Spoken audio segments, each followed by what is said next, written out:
Hi, third grade. I thought that I would read you guys a story this week. I know that you are busy doing a project for Mr. Matthew and for me in Kai, and I just thought that maybe you would like something a little bit different to have a break with. Because we have been looking at doing different animals this year with our comparatives and superlatives when we did them, I thought maybe you would like to listen to a story read about animals. I'm going to share my screen with you, and it is going to be an electronic story, so the pages will turn as we read the story. I am sure you can probably read the story yourself, so you can read with me if you would like to. I'm going to just share my screen now, and our story is called Don't Hog the Hedge. And so we're going to see how far we get with this. So we've got Don't Hog the Hedge. Turn the page. It sounds exactly like a page as it gets turned. All right, we've got some mushrooms and some like autumn or fall leaves. And these look like raspberries and blackberries, but I guess we'll have to wait and see. So let us just go over to the first page, but I think I might have skipped it. No, I did not. Okay, good job. Okay, so we start with our story. It says, "Goodness me," snorted Hattie the hedgehog. "It's September already. I haven't got time to play.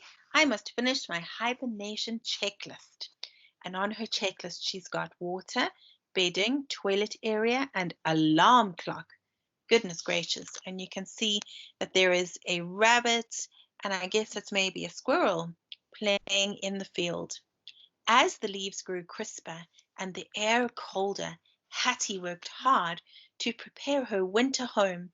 She snuggled tightly into her cozy and comfortable hedge just in time for the big sleep.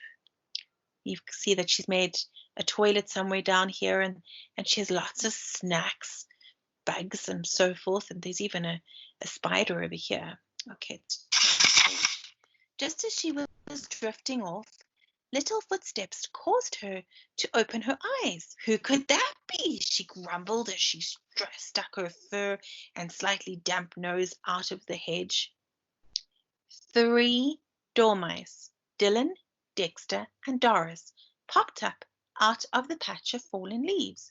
"We were just admiring the beautiful home you have made," Dylan squeaked. "Could we stay here for the big sleep too?" "Your nest looks so wonderfully warm, and you have prepared it so well. So please, don't hog the hedge." "Well, my hedge is only really set up for one," Hattie grunted. "But as you're all only little, I can probably find some space for you, just this once. Look how happy the mice look." Just as soon as they had settled in, Hattie heard a new, very strange sound heading their way. Thud, shuffle, shuffle, thud. Toby the toad came to a stop in front of the hedge. "Hello, can I hunker down in that marvelous hedge of yours?" he croaked loudly. "Your nest looks so comfy, and you have prepared it so well. So please, don't hog the hedge." "You really should have sorted out a place to stay sooner," Hattie scolded. "But I suppose you can stay if you promise not to leap around too much." Hattie budged up closer to the dormice to give Toby more room. The hedge was very short of space, but it was much cozier than before. "Thank you so much for sharing with us," Doris said. "You're my hero," Toby declared. As the animals thanked her, Hattie's prickly mood began to change. "I've never been called a hero before," she said proudly. She happily snuggled down tight into her leafy bed with her new companions. But just as her tired little eyes gently closed, bzzz, a bumblebee appeared. "Sorry to disturb you all," she called, "but I can see that the home you have made is quite simply fit for a queen. And well, here I am, Queen Beatrice. Your nest looks so safe and you have prepared it so well. So please don't hug the... Yeah. You don't need to ask, Your Majesty, Hattie chuckled.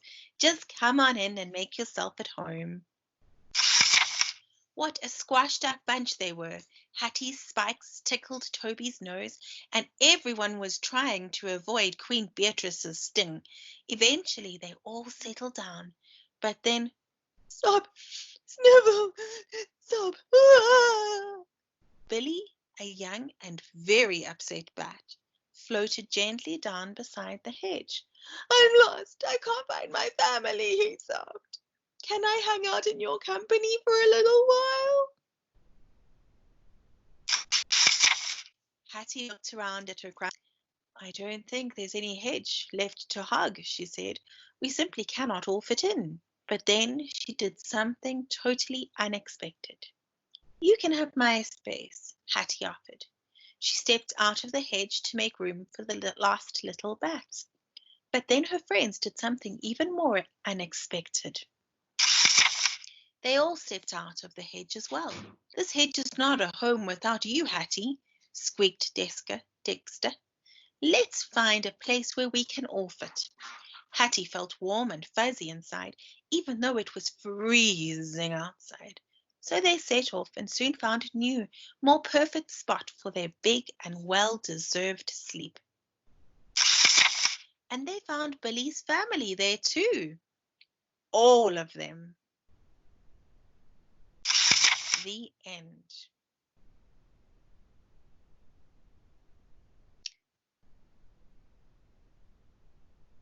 I really hope that you guys enjoyed that story about Hattie and her friends, and I hope that you will enjoy the next story that I send you next week.